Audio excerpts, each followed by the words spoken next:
What's going on, my beautiful peoples? Welcome back to the channel. My name is Dave, and today we are talking about old school RuneScape again. If you're brand new to old school RuneScape, first of all, welcome.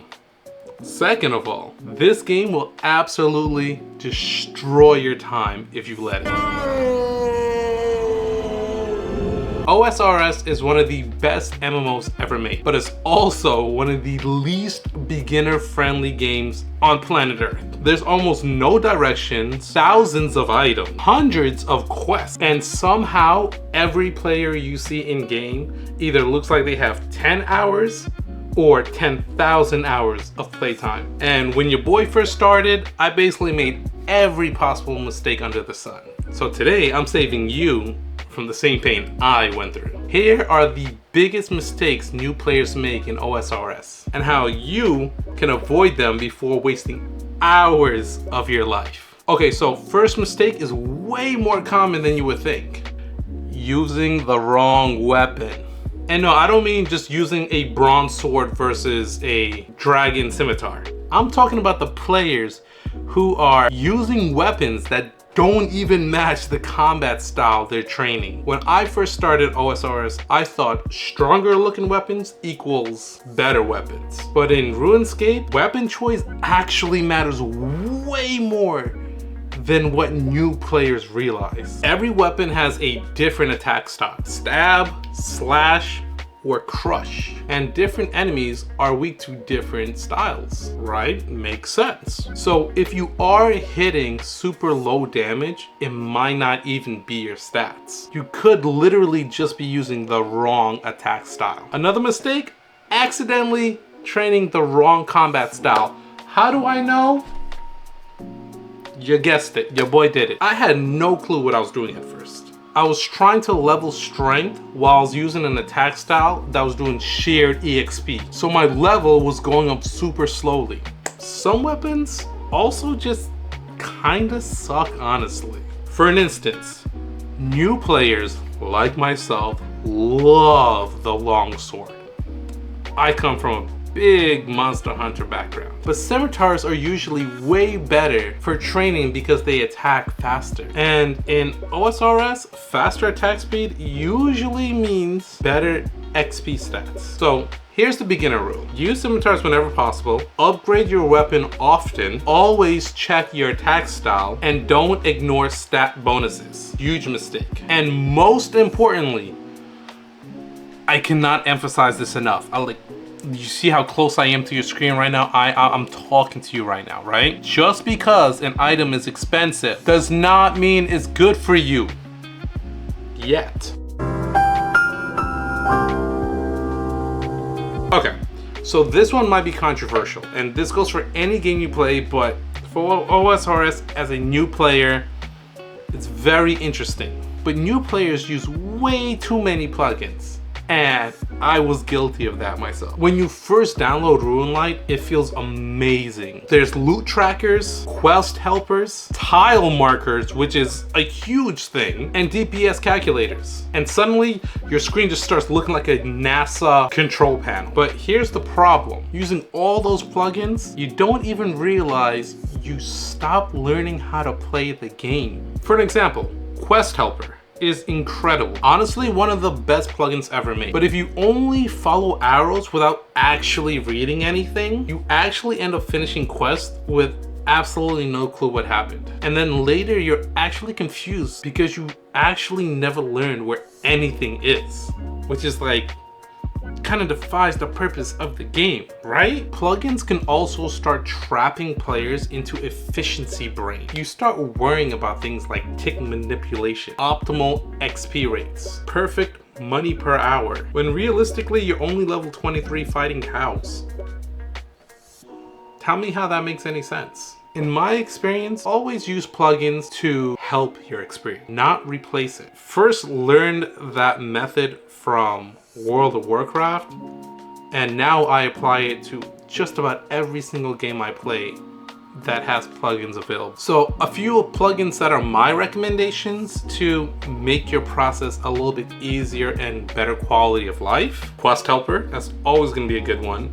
But please make sure you read what you're doing so you understand and not just turn into a zombie knocking quests out as fast as possible. Ground item, GPU plugins, which are very helpful, believe it or not, XP tracker, and bank tags. So those 5, you can take it or leave it, whichever one you want, and just mess around and see what actually helps your experience. And that's honestly enough for most beginner players. Learn the game naturally first, because half the fun of OSRS is actually being confused and figuring things out. Okay, so this might be the biggest mistake on this entire list. Not questing. I know, mind blown, right? Yeah, believe it or not. And trust me, I get it. Your boy gets it. Most MMOs trains your brain to think that questing are filler content.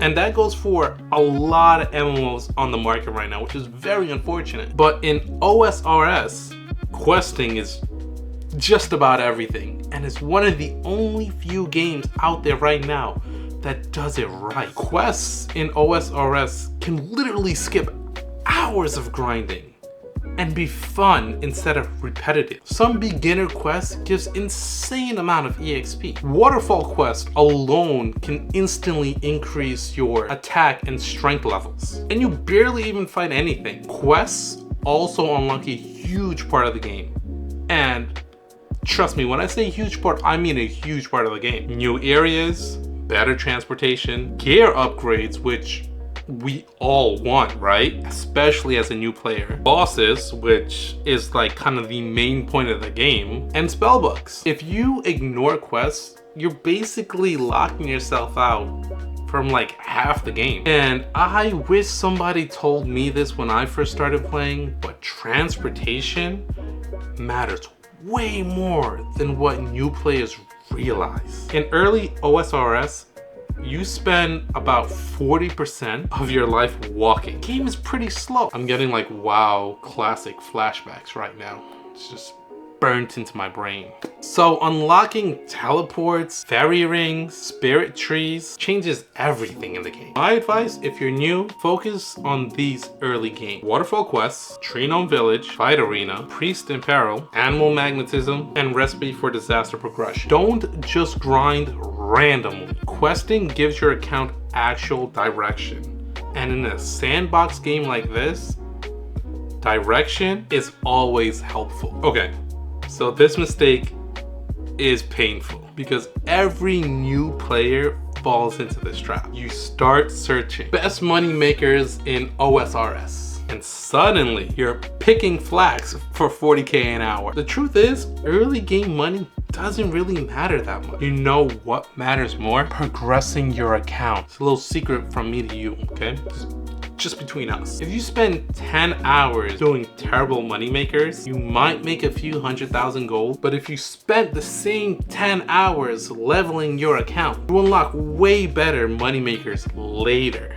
Most good money makers require a few things: stats, quests, gear, obviously, teleports, and most of all, game knowledge. And I don't think you can get game knowledge if you don't actually play the game. So it circles all back to just play the game and stop focusing on endgame content. You'll get there eventually, but enjoy the ride. OSRS always has reward progression over anything else. Not sitting in one spot killing chickens for like 6 straight hours. As a new player, your goal should be account progression first, money second, do quests, train skills, unlock transportation as early and often as you can, and learn the game. The money always comes naturally later. This final mistake almost killed my motivation to play OSR, and I'm talking about the random grind. So you log in, you grind for 10 minutes, then fish, then woodcut, then kill some goblins, and then you wrap it all up by just standing in the bank wondering what to do. Yeah. And then suddenly 3 hours just disappeared, just like that. And guess what? Your account barely progressed. The number one reason why new players always burn out is because they try to do everything at once. But I cannot emphasize this enough. OSRS is a marathon, not a sprint. The best thing you can do is set small goals for yourself. Unlock fairy rings, get full ruins, reach 40 combat, complete recipes for disaster, unlock dragon slay, get your first million GP. Small goals always creates momentum, and momentum always keeps the game fun. And that's a life lesson right there in itself. You can apply that just about to anything.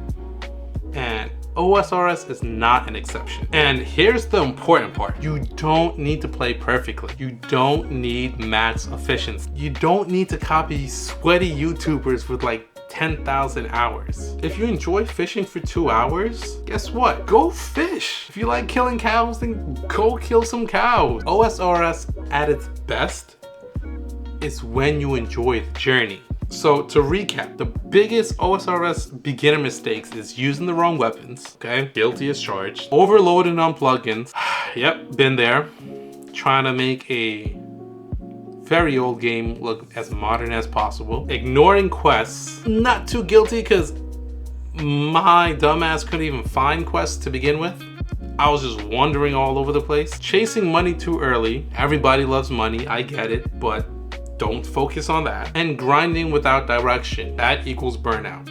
You don't want that, so don't do that. If you avoid these mistakes, you'll progress significantly faster and enjoy the game drastically more. And honestly, probably save yourself like hundreds of hours. And trust me, in OSRS, that matters. If this video helped you out, hit that like button, subscribe, and let me know what you guys think in the comments below. What were your biggest mistakes you've made in OSRS as a new player or a veteran? What advice do you possibly have for new players that I might not have talked about? And if you want, I can also make other videos talking about best beginner goals, fastest early progression, best quests for new players, because we've all been there and we don't know what to do and where to go. But I'm here for it. And if you want to see it, let me know. Thanks for watching, and I'll see you in Galeno.